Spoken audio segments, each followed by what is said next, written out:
All right, we are live with Hello, hello. Nicole Cramer. Let's go. I'm fired up for our conversation today, Nicole. Me too. We always have good conversations, Jim. I'm always I excited. know. I Yeah, know. It's yeah. uh it's going to be a good time, especially with Impact Effect 24 coming up next month. Heck yeah. We're like almost just a month away. It's like right around the corner. Yes, Super yes. excited. And just so grateful and thankful for you, Nicole, for joining us and kicking off the event on 9/17. Yeah. So couldn't have picked anybody better. I'm excited. Starting it off right. That's how Let's we go. like, we got to go in and do the work before the work and be ready to make the most of the moments in our lives that matter. I love it. I Yeah. love it. That's how we're going to approach it. Um, well, let's have a conversation a little bit about leadership. Let's give some value to the folks listening today. We can kind of give them a little teaser of what's gonna come up next month with your talk and the conference. But I wanted to just kick off today with a just simple question that may not be so simple, may be complex Mhm. to most people. But what is leadership to you? How do you define it, or what is it? What matters, or what? How does it? When you think of it, what comes to mind? The first thing that comes to mind is that we lead by example. I don't think that there's any more powerful way to be a leader. And you can only take people as far as you've gone yourself. And so, leading, I think a lot of people, it gets misrepresented. People think leading by force, leading by authority, leading by, and I think that that gets misconstrued with the idea that like people are watching what you do. And that example is always going to be a lot more powerful than what you tell them to do. Of course. And I think that that's where a lot of times leaders, their leadership style can start to get a little wonky and lose effectiveness because it all comes down to, are we living, embodying, and being who we expect others to be? Because that's the most, I don't want to use the word efficient, but the most effective way to Yeah. help others understand what we expect of them. When you were saying this, a story just popped into my head. Bring me back 10 years ago. Um, just getting on to an executive level role in the corporate world, and the owner, founder, very involved in the company, and always, you had to be there at 8 a.m. Right? Like this was an old school thing. 8:03. Like you're on the chopping block, right? But I remember when he stopped coming in at 8 a.m. as he grew, as the company grew, and a lot of the directors, vice presidents, CEOs, there was a conversation to be had that, hey, when he was here a couple weeks ago, he chewed someone out for 8:03, but now he's rolling into the office 10, 11, 12. And I think there's two concepts to explore here. One is perspective. Um, we didn't know what he was doing. Come to find out, we were all going, oh, this and that. And his wife had cancer. So he was going to appointments in the morning. But because the success of the company, because he wasn't available and still was barking those orders, he wasn't leading with example. So when it happened, there wasn't respect and there was a lot of pushback and people were upset. So the other piece is that leading by example piece. And I think if he was a little bit more vulnerable, a little bit more transparent in leadership, That's led with human connection, knew that, hey, we were the team that we're growing and building the company at the executive level and making sure things happen, then maybe that would have been shared up front, but it was almost a reactive approach. And I think in that moment, there was compassion, there was empathy, but because it was done after, it was almost from this aggressive defense mode and kind of blaming. So as you were talking about that, I was like, if just led with, because he wants us to be vulnerable and ask for help, right? If he was being vulnerable and asked for help or informed us, I think there would have been a different perspective. yeah. Um, so it just popped into my head. I was like, wow, that was a cultural shift. Like there was a lot of things going on just from that one. Hey, you've got to be here at 8, but I'm rolling in at 10 or 11. Yeah. Well, and you mentioned a couple of key words: transparency, vulnerability. Those aren't typically things that we associate, at least in the old style of leadership. Those aren't things that we associate with leadership. That meant weakness, right? Like, and in the era where I grew up, I learned a different way of leadership, or it was demonstrated in a different way for a while. And I think now we're just entering a new era where people expect a leader who really does have that compassion and leads with curiosity, even, right? Like, instead of such certainty and judgment. And that requires transparency, that requires vulnerability, that requires connection, right? Your people are going to, if you lead with force, they're going to do it for motives that might not ultimately serve the greater good. But if you do it through really connecting with people and finding out what's important to them and why they want to do things and why they want to be where they are, you're going to be leading them through what's important to them, which is a lot more powerful than leading them through some kind of repercussion or punishment that might happen if they don't do the thing. Right? It's all about motivation and incentive, like what motivates people. And if you're not willing to find that out as a leader, you're going to have a hard time leading people because you're going to be doing it in ineffective ways. I remember I was that leader at one point, right? I remember leading, back in the day with title authority, Mm-hmm. right? Like, I'm a director. You Mm-hmm. you got to listen to me, Mm-hmm. right? And you quickly learn, and at least I quickly learned that that's not going to work. And that doesn't work, I think, on any level, right? Whether you're communicating up, whether you're communicating down. Mm-hmm. And maybe if you're communicating up, it doesn't necessarily mean I'm a director, you better listen to me, but it may lead with that title, that authority. Your Mm-hmm. tone could be off, your level of aggressiveness, right? Where your mind and your brain is at and what you're seeking to gain could be, clouded by some Yeah. of that leadership style. So I've definitely been there before and realized fast that it does not work. I think we all have to sometimes, contrast is what makes us understand things, right? Contrast is what shows us what we really want. And, if we didn't have darkness, we wouldn't have light. So sometimes we do have to go that path and make those mistakes to ultimately learn. Like, if you don't touch the hot stove, you never really have context for why you shouldn't touch the hot stove, right? You've just been told you shouldn't touch the hot stove. You touch that one time, you're a lot more clear on why you don't want to touch it again. Right. So sometimes we have to have some of those bumpers and the contrast that serves us. So, but yeah, I think we've all been there. And I think that there's this idea of like the title, I've earned it. I have a right to be in charge and you should respect me because I've worked my way up. And that doesn't necessarily command respect. It's just a name. It's just a title. And I just read a book called The Motive by Patrick Lencioni. And he talks about, through a fable, he talks about two different types of leadership.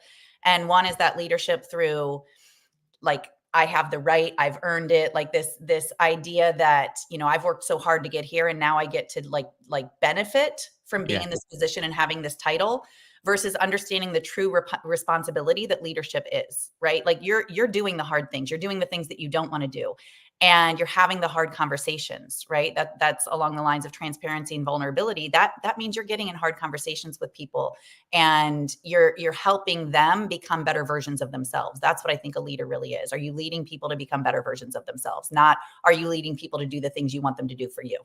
Yeah. We can all win, right? I think leadership at some point in how we look at life from that lens is a win-win situation, right? Yeah. Why does it have to be me gaining all the benefit and you losing? And we tend to call this life we live in a game. And Mm-hmm. well, not everybody has to lose this game, right? There can be multiple winners. Yeah. And I as I get older and as I learn and continue to grow, I keep finding myself aligning with those certain people that see it that way and not aligning with folks that see it the other way. Mm-hmm. Um, and I think, there's a time and a place for everything, but that's definitely been a monumental pivot to understand, Right. and create Yeah, I think impact. that's a mindset shift for leaders. Like, if you think that other people have to lose for you to win, then you're going, like, we experience what we believe, right? We take action on what we believe, and then you're going to be out there making a bunch of losers so that you can win, when there's enough pieces of the pie that we can all win. Like one doesn't have to happen for the other to happen. And I think that can impact, great word there, how people show up, for worse Totally. or for better, right? Do you feel like everybody can win, or do you feel like somebody has to lose for you to win? Totally. Totally. I've got a question for you, Nicole. You've crushed it in business. You've coached so many people. You've helped people. You speak. You do all types of things, podcast, all of it. Um, and you're a wealth of knowledge. You truly are. You've got such a scope. You've got such a great understanding of people, relationships, how to create impact. Um, Obviously you've had mentorship, you've had people in your life that's helped you navigate this path, right? And you and I have shared, deep conversations around, Kevin, right? I saw you make a post Mm-hmm. recently, right? Mm-hmm. And so my question to you is, you must have had great leadership. You must have had a great leader. I'm Mm-hmm. assuming maybe multiple or few, right? Mm-hmm. Just based on your depth and just knowing you. Yeah. Can you share a story of what a great leader has, or how a great leader has impacted you in life? Something that may come to top of mind and been a monumental, impactful moment? Yeah. I mean, the first greatest leader that I ever have known was my dad. And I mean, it makes me cry even thinking about it, because there's no way I could possibly summarize in one sentence or one conversation the impact that his leadership has had on my life, and who he's been to me, and who he has held space for me to be, or how he has held space for me to step into more of who I am. And from a very young age, that was the first person that I ever looked up to and saw how he lived his life. And he is one of those people that, like, the book, The Four Agreements, one of them is like, let your word be impeccable. Like, Yep. that's my dad, you know? And I know not everybody grew up with that. And it took me a long time to understand Of how course. Yeah. truly valuable and impactful that was in my life. And when I was in 6th grade, I think some of this story. I told my dad I wanted to get a scholarship to college to play basketball. We were at the gym, we were shooting around, we were doing our normal. I mean, I worked out religiously with this man. Like, he was my basketball coach. And there we were. I was in 6th grade, and I knew this woman, Marcy Alberts, was playing at Ohio State, and she had been a scholarship athlete. She was a great 3-point shooter. And I was like, I want to be Marcy Alberts. And I was like, I'm going to get a scholarship. And my dad's like, all right, I don't know if you know how hard that is. And I'm like, no, I'm going to make it happen. He said, if you are dedicated to that, and I mean, obviously my 6th grade, 12-year-old brain didn't know how hard it was or how much work it took. But he said, if you're dedicated to that, I will do whatever it takes to help you make that happen. Ooh, it's And powerful. yeah. And like, again, at 12 years old, and I already knew that. I knew that without a doubt. Like, there was something about who my dad had already been to me and who I had seen he was to other people. Like, he's been a basketball coach my whole life. And I saw how powerfully he showed up for those kids on his team. Like, he coached men's basketball, and he was just so dedicated. And so I knew without a doubt that what he was saying was true.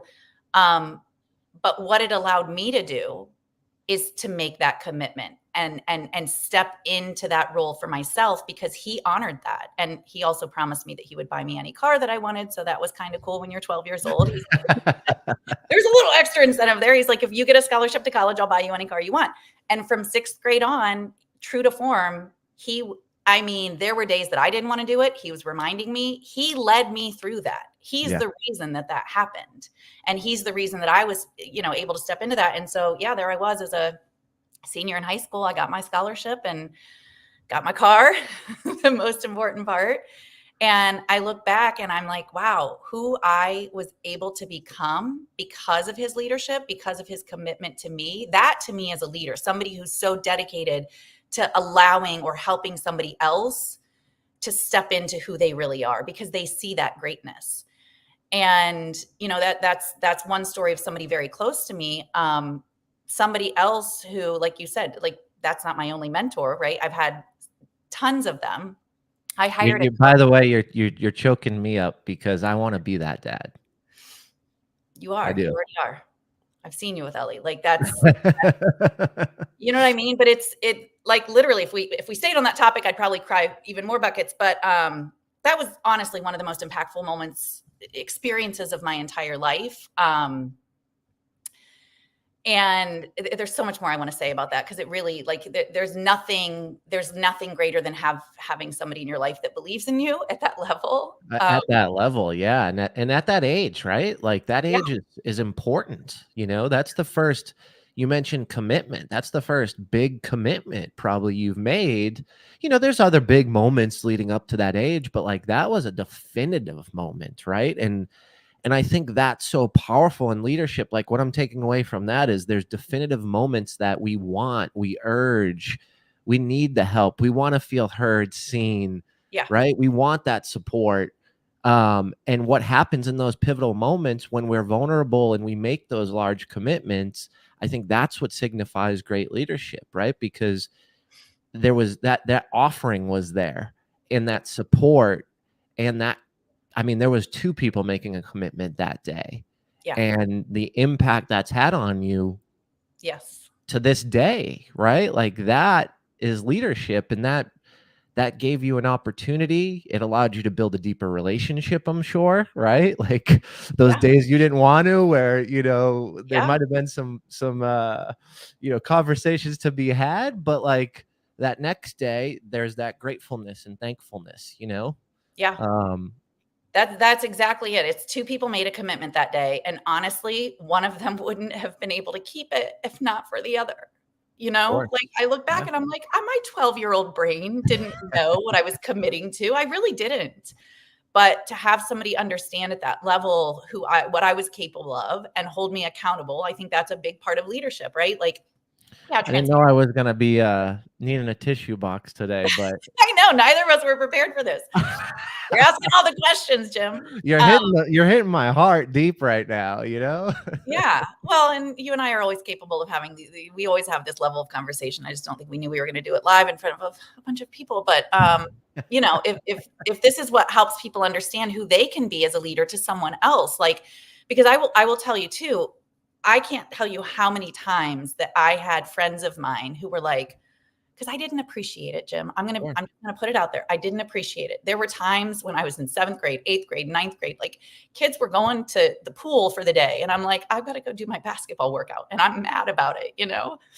And my friends were like, I wish I had that. I wish I had a dad that cared like that. I wish I had somebody that held me accountable. And I And mean, your dad was probably the dad that pulled people into that and wanted to try to, be that conduit for others too, probably, right? Like, it probably just wasn't just you. It was, oh, that girl needs help. That boy.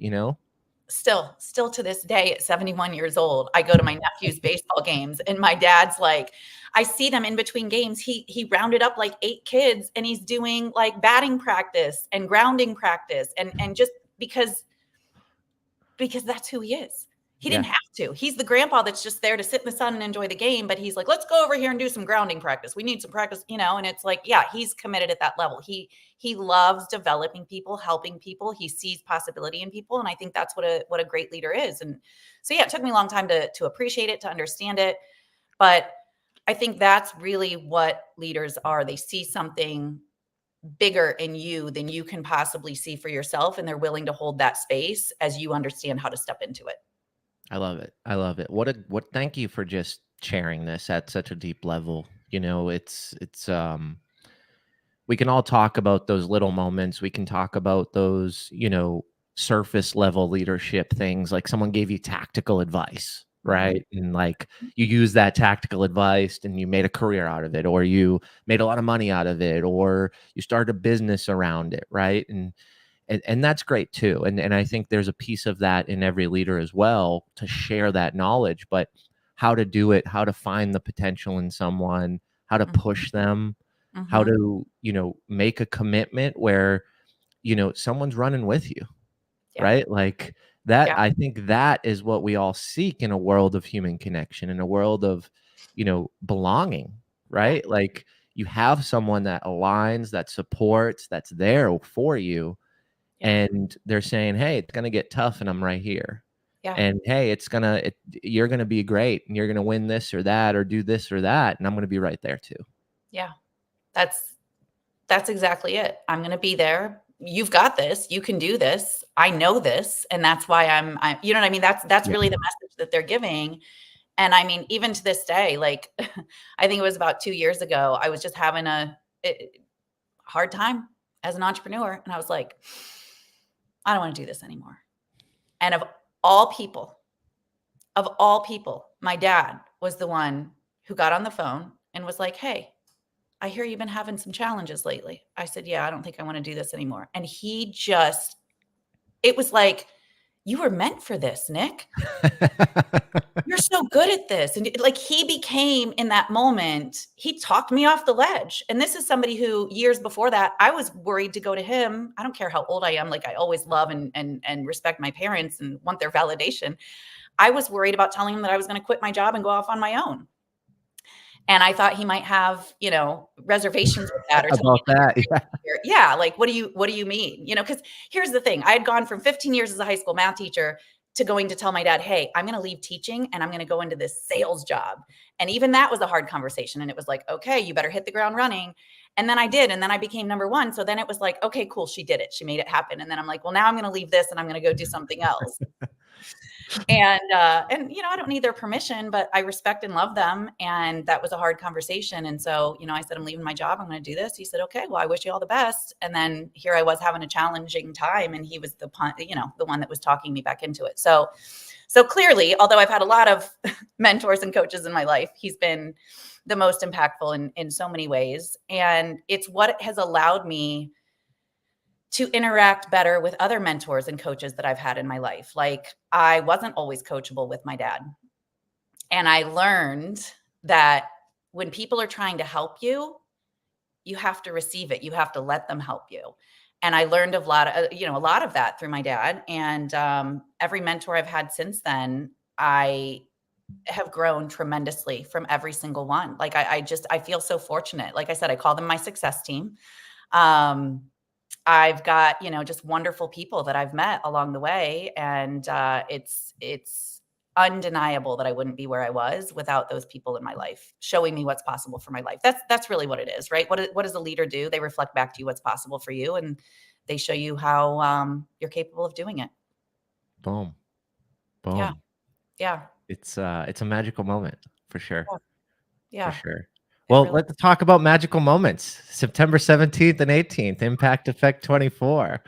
Yes. That's the goal, right? That's my goal. My very intentional to create that level of impact. And, that's why I wanted to choose the concept around leadership and bring in specific and certain people that live this, that breathe it, that can define leadership and remember those monumental moments of when it was important for someone to show up and show out for them, right? And be that leader. Mhm. So I'm just excited, and I'm more excited that you're kicking off Impact Effect the night before, September 17th, before the big show. We've got an amazing event just to get everybody rocking and rolling and connecting and having multiple opportunities to meet each other. Will you give us a little teaser? Not everything, but just a little teaser of your talk on September 17th and what we can expect. Yeah. So I think one of the things that all of us can benefit from in every area of our life is to practice more curiosity and to lead. No pun intended, to lead with curiosity. And there is so much benefit that will open up to us, not just in the world of sales, but in our personal relationships in every area of life, when we understand how to embrace curiosity in how we approach conversations and how we approach interactions. And so what I'm going to be speaking on is the power of curiosity and how you can use curiosity to really create scenarios and outcomes in your life that are a win-win for everyone. And I Totally. think so often we go into interactions and conversations wanting to help, and it turns us into an advice monster. And Jim, I'm sure you and everybody Oh yeah. watching has been in a situation where somebody has told us what to do without truly understanding what's going on in our world. And our first response in our mind is, but you don't get it. you don't understand it. You don't know all the details. Even if we were to go back to the example you gave earlier, the leader that all of a sudden started showing up late, like if somebody maybe had just, now he was the leader, so it was probably his job to kind of have that conversation and open that up. But if somebody had just stayed curious, or if he had just stayed curious with himself and with you guys, like maybe there's an opportunity there to really understand what's going on for somebody. And when we lead with curiosity, we are showing somebody that we care about them. Totally. And more than anything in the planet, people want to be cared about. They want to know that they matter. They want to feel seen and heard. And so when we understand how to really embrace curiosity and the power that it has, we're able to create outcomes in our world that it feels like we should have to do it the opposite way. But really, curiosity opens everything up for us. It allows us to connect. And I know that's really what this is all about, right? Human connection. I mean, the way that I teach sales is not through strategy as much as it is through the strategy of connecting and knowing how to really understand people and show them that you care. So powerful. I mean, it's really the way of the world. Mm-hmm. I don't see any other through line on, how to navigate this world without building those connections. And, I think back to that example that we were talking about around leadership and, authoritative title leadership, I'm this, so you got to do that. And, I'm thinking through of, well, in those moments, a good leader is curious about what you want in the company, what your opinion is, Mm-hmm. right? And I think back to that same leader, and he respected me because I had an opinion in a lot of those meetings. Mm-hmm. But he also gave me the opportunity and would ask what my opinion was, right? He was curious. And I think we live in a world where we don't want, some of the greatest leaders like Bezos, right? He talks about how he talks last in a meeting because he doesn't want to sway you, and he wants you to stay curious for yourself, right? Before he has an opinion that you have to lock on to, or you have to navigate his thought process or his way of thinking. And I think it's so important to navigate that level of curiosity in both ways. Yeah. Yeah. Curiosity leads to certainty. It truly, you can't help someone unless you understand what's going on. And curiosity is how you get to that understanding, through context, through finding out what's really going on for them. So, yeah. No one wants to be put in a box, right? Like you don't want to just, oh, you're in this box, and because I've said one thing about what I may need help with, and I remember so many instances I've been put in the box, like, yeah. oh, Yeah. it's this is your problem. I'm like, what? Like, And I've done it, right? I've worked with people that have done it. I've worked with coaches, consultants that have done it, and we know that feeling. We've all experienced it, right? yeah. And I think to your point, if we could just be more curious. Well, because what you're really doing is you're making it about you when you're coming in as an advice monster, when you're like, oh, well, here's your problem, do this. Like, that's your ego stepping in going, I know the answer. I've got the answer. I want to feel good about the fact that I told you what to do.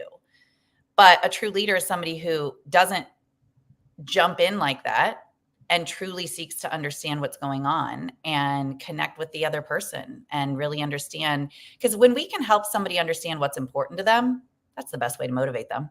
You find out what matters to somebody. Like, I remember, this is maybe a little bit of a one-off story, but I remember years ago, and Jim, you've been through one of my workshops. So, one of the things we say is people do things for their reasons, not yours.